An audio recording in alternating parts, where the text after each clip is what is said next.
there, another edition of GROCK Rising. Took a little bit of a summer break, kind of. If Congress can do it, I figure we can do it too. So Erin, Vogt here, back with you, GROCK Rising. Very happy. Great way to come back from a short little hiatus with the one and only April Smith, the Jersey Shore native and just a singer-songwriter extraordinaire. Thanks so much for being here, April. Thanks for having me. You are a very busy person, very busy. A lot of exposure to, I'm sure we've had so many people here in the GROCK Rising community and the GROCK radio community say that the minute they've seen you out at a show, very familiar on the Asbury Park scene and beyond, New York now, obviously, which you've now made your home since your days growing up. You were a Tom's River childhood, right? So anybody who sees you, just it's a very distinctive, very huge vocal style, I guess, that really is your very own. So we're very excited that you're going to be playing lots of shows coming up in the future for people to check you out at. You're actually part of something which I did not know. You're on Tom's River Fest, which is a big thing coming up the first weekend in August, right? August 2nd, I think Carrie Underwood, Lifehouse, and Gavin DeGraw are on that date, so that'll be cool. And since I'm from Tom's River, it'll be really nice to like have my family come to a big show that they can all get in on. So. How excited are they? I would imagine that you've gone out and done all these great things. You've done a great tour. And speaking of touring, you've done something that I've been pestering people about for months now, which we'll get to in a second.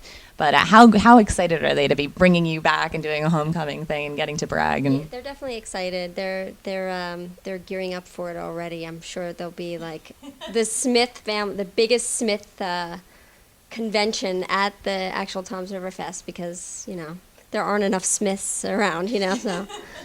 But yeah, there'll be a lot of them there. So I think you might actually rival Carrie Underwood's crowd, is what it sounds like. It'll be like, I gotta go check out April Smith myself. You also have a couple songwriting events, little songwriters in the round kind of things. It's a series, really, at the Shore, of a couple different venues. Red Bank is one. You're doing something at the Saint too. How does that, I guess, extend to what you're doing as far as coming back to, say, like your local scene and then going out and doing your touring and stuff?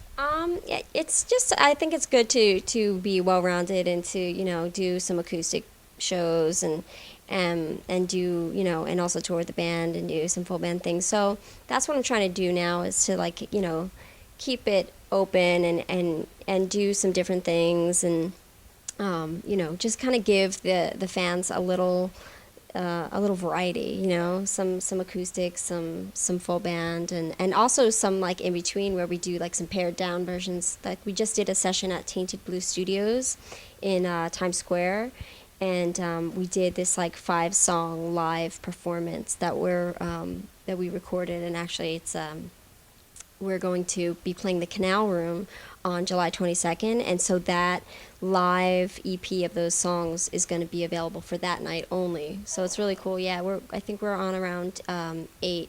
So that's like our latest release. We get to release a live EP, and so it's different than coming to see us as a full electric band, because it's like it was a sort of unplugged. Not totally unplugged, but kind of unplugged. Semi-acoustic. We're big fans of that here at GROCK Rising. That's how you often see the bands that come to visit us, because it really is that extra variety, that balance, and It gives fans a different flavor of different songs that they may already know and love, or even new ones.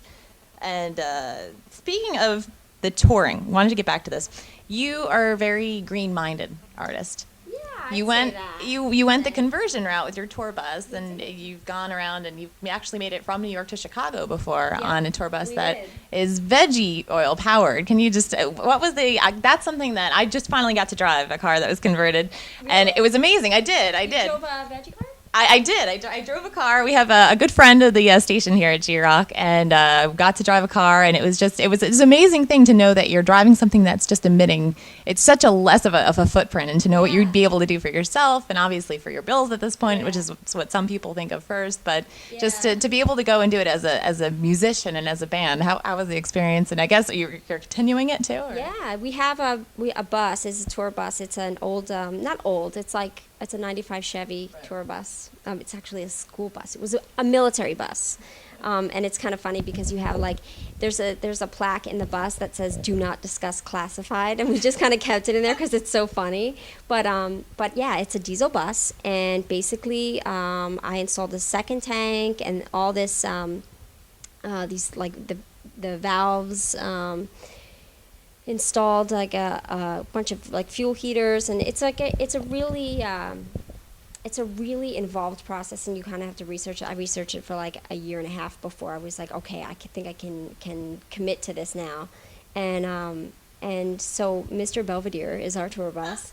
I love the name, by the way, too. Well, we had a tour van called Mrs. Garrett, so we only felt it was appropriate to stick with the '80s sitcom, caretaker reference in this case. So, yeah, Mr. Belvedere is our bus, and he runs on vegetable oil, which is really cool. And actually, we have a couple of different companies that filter the oil that are sponsoring us, and they donated free oil for us to actually get to Chicago. And then Northwestern University, which is where we played, donated oil for us on the way back. So we actually made half the trip on straight veggie, which is so cool to be able to say that we went to Chicago and we got there on vegetable oil. It was like the coolest thing ever.